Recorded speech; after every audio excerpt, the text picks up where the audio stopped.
በሰርግ ቀን አርሰናል የዋንጫ ጨዋታ አለው ብትባልና ከሰርግህ እና ከኳሱ የቱን ትመርጣለህ? ማርያምን ከባድ ነው። አንተ ግን ስለሚያውቅ እኮ ነው እንዴ አርሰናል እንዴት እንደምወድ ታውቂያለሽ። ምንም ነገር ለዛ እኮ ነው እንትን ያልኩት እና ግን አሁን በቃ የሰርጋችን አሁን ባለፈው ብታጀራ ሰርግ ነበረብኛ መቤቴን ያርሰናል ሰርግ ነው እኮ የሶ ሰርግ አርሰናል ኳስ ኖሮ መኪና ላይ ስልኬን አስቀምጬ በስልኬ ያያየው ሙሽራ አንተ ነበር ካምትይዘው ሙሽራው እኔ ነኝ ያስኩት ከዛ አስቀምጬ በስልኬ አስቀምጬ ያየውና ልክ ሰርግ ቤት እንደገቡ ማርያም ጥያቸው ወጣው ትቻ አልበላውም ምንም አላልኩም ጠፋው ኳሱን ጨርሼ ሄድኩ።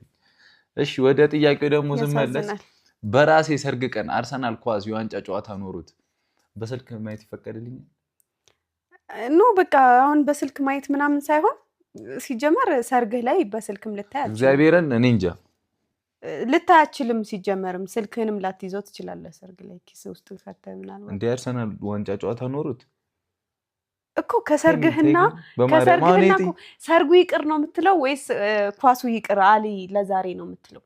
ሰርጉ ለአንድ ቀን ይራዘምልኝ ማርያም ምን ችግር አለው ቢራዘም? እኔ ማርያምን አርሰናል በጣም ነው የምወደው። እንጃ የምርህን ነው? መቤቴ እሺ ከኔ አርሰናል ይበልጣል? ይሄ ጥያቄ በቃ እኔ ከዚህ በላይ ይሄንን ጥያቄ እንትን መቀጠል አልፈልግም። ለምን? አይ በቃ ግዴታ እኮ ነው። እኔ ምን አልኩኝ? አልፈልግም። ማግባቴ አይቀርም። ኖ ማግባቴ እኔ አንተ ባጣቆይኝ አይደለም ኳስ እንትን ሲል ማግባት ስለማይቀር የሆነ ፍሪ ታይም ሲኖርህ የምትደበርበት ሰርግ አይደለም ከኔ ጋር የምትጋባው ገባ?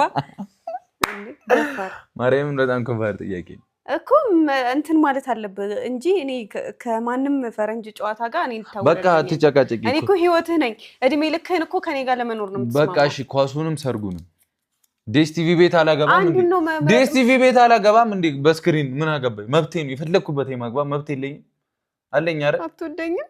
ዲኤስቲቪ ቤት ባገባስ ምን ችግር አለ? ለምን እኔ ሰርግ እዛ አይሆንም? በቃ ሁለት ቦታ ደግስልሻለሁ ኳስ ቤትም ውጪ። ክፉ ሰው ነው የመረጥኩት ግን